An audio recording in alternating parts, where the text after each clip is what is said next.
After years of controversy and great debate, the future of Jericho's Wharf came down to a vote this week. My co-anchor Chandler Grieve has a story of why some people want it demolished and why some can't stand to see it go.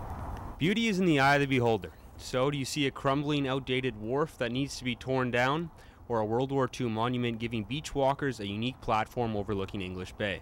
This is the decision that faces Vancouver's Parks Board this week, as they will vote to demolish or save the former Canadian Air Force base that has been closed for a year due to unsafe conditions. But Marine Jacques Lacroix, a concerned community member and founder of the Be a Change Earth Alliance, says the wharf offers Vancouverites a distinct opportunity. I would like very much for everyone to recognize the importance of having such a unique, large, open space where people can meet in close proximity to the urban center and nature. But some say it's time for the 150-meter wide wharf to go, including Jericho Sailing Association General Manager Mike Cotter. Cotter says the wharf is simply taking up valuable beach space that his club can use. We would like to see the concrete wharf. It was built hastily in preparation for wartime. We would like to see it removed. People that want to get out over the water, the Jericho Pier, hundreds are going out on the pier because you actually get out over the water. Now, it's hard to tell on this rainy Monday, but believe it or not, the view from this wharf used to be one of Vancouver's best. Now it's up to the Vancouver City Parks Board to determine the fate of this once historic monument. Chandler Grieve in Vancouver for BCIT Magazine. And after Monday's vote, the outcome of the wharf has now been decided. Yes, the Vancouver Parks Board voting unanimously in favor of demolishing the structure, saying it is unsafe, falling apart, and a concern to the natural environment. So it looks like that's the final nail for the controversial wharf. Snowboarders and skiers may get extra mountain time with snowfall signaling an early start to the season. Alyssa Dawson has the story. Make way for more snow. With plenty expected this weekend, staff at Grouse Mountain are welcoming the possibility of an early start to the season. We anticipate the winter season can't be far behind the skate pond opening, which happened very recently. So as far as our expectations go, we know that winter is going to be a boon for skiers and snowboarders who are looking forward to the fluffy stuff falling from the sky. The gondolas may be in full swing, but not enough snow has fallen to put these lifts in motion.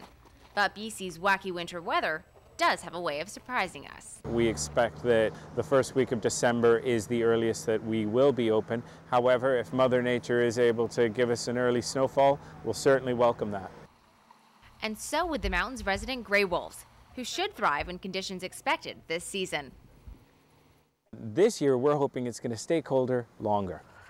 Well, temperatures are definitely dropping here at Grouse Mountain, and that means one thing: snow is on its way, and there's plenty of it too.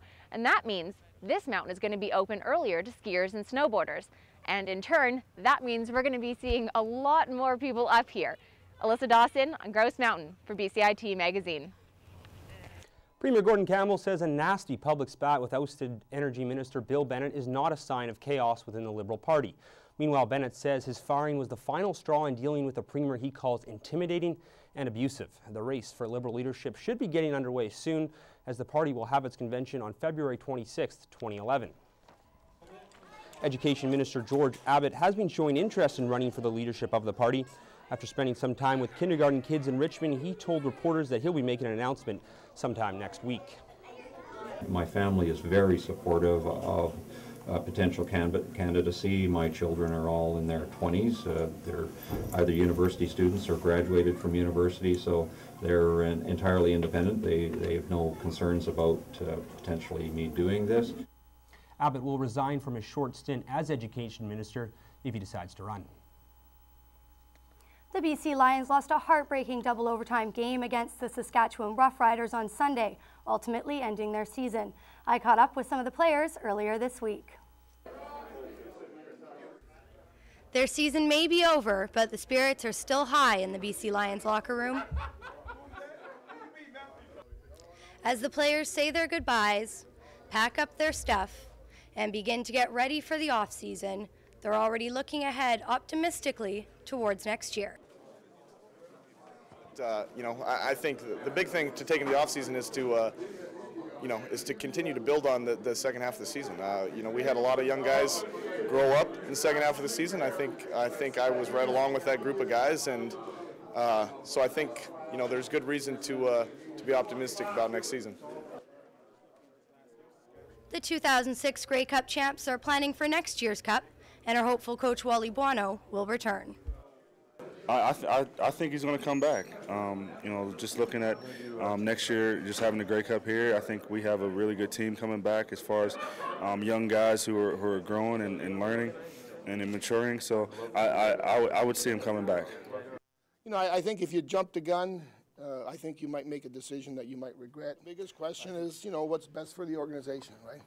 And I think, you know, that's why I think it's important to discuss that with people who I value their opinion, and then I have to make a judgment on that. So, you know, it's not something that I want to delay too long, because I don't think that's right. One way or the other, the decision has to be made, and then we'll go forward.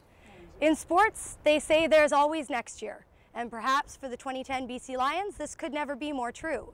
But next year, these Lion Cubs will be another year older, and their rookie quarterback another year wiser, and their stadium will host the Grey Cup. Brittany Greenslade in Surrey for BCIT Magazine. Hi, I'm Rick Chung with your community calendar and what's happening in rainy Vancouver. UBC is throwing a great sale for art lovers on a budget from November 24th to 27th. Check out the wall-to-wall student art sale at UBC's AMS Gallery. If you're an ice cream lover, be sure to check out Vancouver Food Store's Fall Flavors event at Bella Gelateria, featuring exclusive flavors of gelato on November 23rd at 7 o'clock. Tickets on sale for $10. They're going fast, so don't get scooped. The Eastside Cultural Crawl is an annual free 3-day visual arts phenomenon featuring over 10,000 people visiting artists in their studio space from Main Street to Victoria Drive. This has been your community calendar. Coming up on BCIT Magazine, the Hopscotch Festival is back, kicking off the festivities at the Molson Brewery. Movember Madness hits City Hall, but is the mayor really buying in?